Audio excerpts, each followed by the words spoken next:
Welcome back. Now, there's no doubt that a lot of people watching this morning will have been worried about their finances over the last couple of weeks. Some may have lost one or more incomes into the family, and others may be worrying about the what-ifs. Now, we've seen over 400,000 workers affected by the closure of small businesses. And here to talk us through our finances during this difficult time is financial advisor Paul Merriman from askpaul.ie. Paul, good morning to you. Good morning, Paul. Good morning to you both. How are things? We're good, Paul. These are scary and worrying times for people. And when it comes to finances, many people might be panicking at this stage. What is your first piece of advice to people who find themselves in a worrying financial spot at the moment? Yes, and you're correct. It's a definitely worrying time for people. I suppose the first thing I kind of recommend to people is not to panic too much and to maybe communicate. And I mean with communicate is maybe communicate with each other if you're living with somebody about your finances. That's something Irish people don't tend to do too often. So if that is you, to start communicating and deciding how much we have coming in, excuse me, and how much we have going out. If that's the case, I'd recommend going to the Ask Paul website. There's a very good personal budget template to download there, and what that does is allows somebody to record their ins and outs. I've said this on the show loads of times before. So look, go to the Ask Paul website, get the personal budget template, and put in what income you have coming in now, include the children's allowance, any income that hits your bank account, record it, and then look at what's leaving your bank account. And look, if you've lost a couple of jobs or one job in the household, you're probably just going to have to make really bad sacrifices, hard sacrifices when it comes to your outgoings. And that's probably the first thing I think everyone should do. So communicate. And also, when communicate, don't mean just with each other. If you have a mortgage, go to the bank now. Don't wait for the bank to contact you. Even if you think that you might not have begun to difficulty this month, maybe it's going to be next month. Communicate with the bank now and see what the bank needs you to do. The same with your landlord, the same with your personal loans or the credit union. So anything you have that you think is going to be affected, start communicating now and don't wait for them to come to you. You just mentioned mortgages there. We've spoken a lot on the show, Paul, about first-time buyers, people who've spent years saving and they're finally at the point in the process and they've gotten mortgage approval. What's going to happen to them now, especially perhaps if one of them has been temporarily laid off? Well, look, you're hoping, Lord, that common sense is going to prevail here, and that if you go for a mortgage, say, if you're going for a mortgage, say, the end of this year, and let's say the economy does kick back to normal and you get your job back in, say, September, October, and you're planning on buying in November, you're hoping that the common sense in the banks will be that they'll overlook the fact that you're out of work because of COVID-19.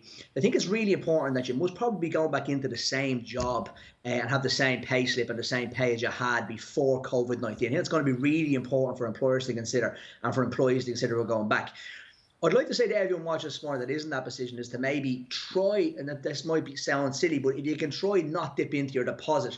So if you can come out of COVID-19 and show the bank that you were able to still, maybe not save, but you didn't touch the deposit you had when it got to March. So say you had 6 or 7 grand saved and you still have that 6 or 7 grand in the bank in 6 months and you start your savings off again. It's going to look really good for your record when applying to the bank again in the future. So I think that's really, really important.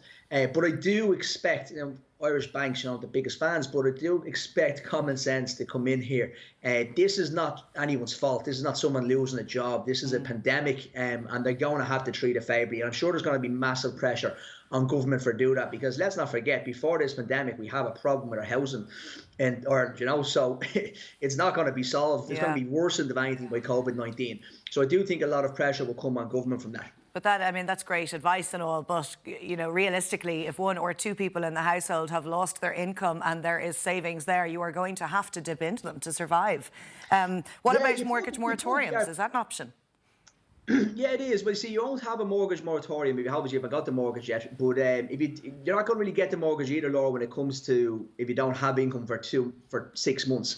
And just to say, I said this as well lots on the show. When it comes to buying for the first-time buyers, I know it seems it's very emotional purchase, and people are dying to get on the property ladder and dying to settle down that family home and build dreams and have kids and all that kind of stuff. But it's not always maybe the correct time. And now it might be the correct time for 6 months. So if you have lost 2 incomes and your savings are down and you have dipped into your savings, do you really want to put a noose around your neck of a mortgage, in 6 or 8 months? So just everyone's situation is going to be difficult, but just take maybe a step back and look at the wider picture and say, well, look, maybe we'll give it another 6 months or 8 months until we get our act together and get the money back into the account and the savings. So this is definitely going to interrupt those first-time buyer dreams. But, it's unfortunate for them, you know, and it's after happening. But if you can try and stay within your savings and keep your deposits there, I think it would be a massive help.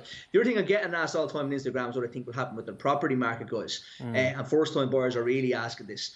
It's $1 million question, really. You know, you don't know, but I would like to think that prices will probably just, everything seems to have shut down now anyway, from auctioneers to people trying to close on houses as well. I think there's just be a pause in the property market for probably 6 to 8 months, and then it should just kick back as it was. But, you know, crystal ball, nobody has it.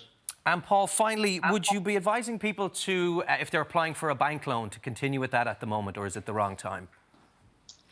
If you have an approval in principle, what's called an AIP, so if you've got an approval in principle, I think if you've lost one job, it's going to be next to impossible to go to a loan offer and to draw down on that mortgage. I do know that the banks are going through what's called their pipeline of business that they're due to issue for mortgages.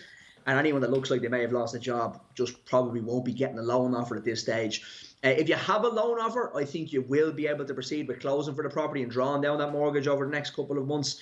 However, your call, you know, if you have lost one income. Now, if you lost one income, you think you're going to be back and working 3 or 4 months and things look positive and the business isn't going to go under, you should be okay. Right. So again, if your loan offer, you're probably going to go ahead. But approval in principle, if you've lost an income, you're probably going to struggle to get the loan offer and get the mortgage stage, which is unfortunate for the market as well.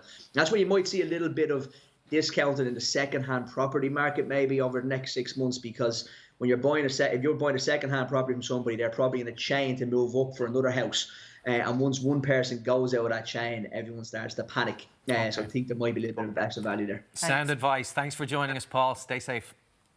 No problem at all. Thank you. Thanks, Paul.